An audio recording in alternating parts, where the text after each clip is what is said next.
పట్టణ సమస్య పరిష్కరించాలని, మరీ ముఖ్యంగా 2019లో గురజాల నియోజకవర్గంలో వైఎస్ఆర్సీపీ పార్టీకి అత్యధిక మెజారిటీ ఇచ్చిన జానపాడు గ్రామ ప్రజల రుణం తీర్చుకోవాలని సుమారు 50 కోట్లతో ఆర్ఓబి బ్రిడ్జు పిడుగురాళ్ళ ఏదైతే రైల్వే గేట్ ఉందో అక్కడ బ్రిడ్జ్ శాంక్షన్ చేయడం జరిగింది. ఆ బ్రిడ్జ్ పూర్తయితే కేవలం పిడుగురాళ్ళ పట్టణంలోని ట్రాఫిక్ సమస్య తీర్చడమే కాదు, జానపాడు గ్రామం ఒక పట్టణంగా తయారవుతుంది. ఏదైతే అక్కడ సెంటు 5, 10, 15 లక్షలుందో అది 30, 40 లక్షలు అవుతుంది.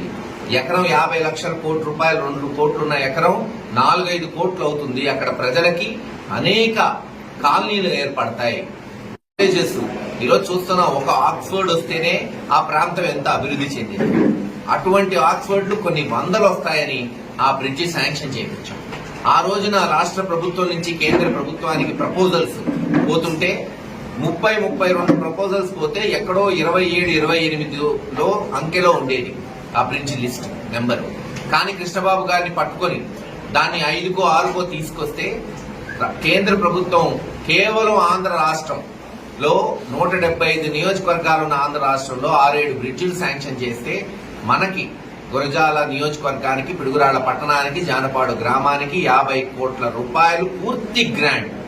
ఒక్క రూపాయి కూడా రాష్ట్ర ప్రభుత్వం పెట్టకుండా పూర్తిగా కేంద్ర ప్రభుత్వం భరించేటట్టు శాంక్షన్ చేశారు. 2 సంవత్సరాల క్రితం టెండర్లు అయిపోయినాయి, పనులు మొదలైనాయి, రోడ్డు విస్తరణ చేశాం, అక్కడున్న కరెంటు స్తంభాలు చేశాం. కానీ సంవత్సరం నుంచి, కొత్తగా ఈ ప్రభుత్వం వచ్చినప్పటి నుంచి అంగుళం కూడా ముందుకు జరగట్లేదు పనులు. ఈ పాటికి బహుశా జగన్మోహన్ రెడ్డి గారు ముఖ్యమంత్రి ఉంటే దాదాపు 70-80% పనులు పూర్తి చేసేవాడిని.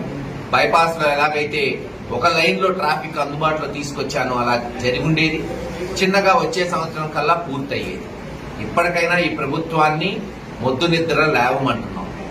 కలెక్టర్ గారిని సమీక్ష పెట్టి ఎందుకు ఆగుతున్నాయి పనులు, ఎక్కడ ఆర్థికంగా రాష్ట్ర ప్రభుత్వం పెట్టుకోవాల్సిన అవసరం లేదు, ప్రతి రూపాయి కేంద్ర ప్రభుత్వం ఇస్తుంది.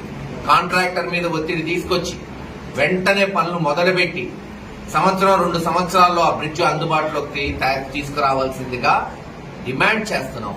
ఎందుకంటే కేవలం మా మీదే కాదు బాధ్యత. ఈ రోజు తెలుగుదేశానికి మెజారిటీ వచ్చినట్టు జానపాడు, మరి ఈ రోజున్న ఎంపీకి, ఎమ్మెల్యేకి కూడా బాధ్యత ఉంటుంది. కాబట్టి అభివృద్ధి నిరాటంకం. ప్రభుత్వాలు వస్తాయి పోతాయి, ఎమ్మెల్యేలు గెలుస్తారు పోతుంటారు, ఎంపీలు వస్తారు ఇంకోళ్ళు గెలుస్తారు రేపు. కానీ అభివృద్ధి ఆగకూడదు.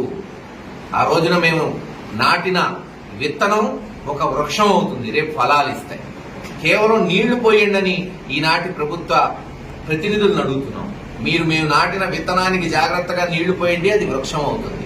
తక్షణమే ఏదైతే 50-52 కోట్లతో జానపాడు బ్రిడ్జిని శాంక్షన్ చేపించామో ఆ పనులు మొదలవ్వాలి, త్వరలో పూర్తి చేయాలి.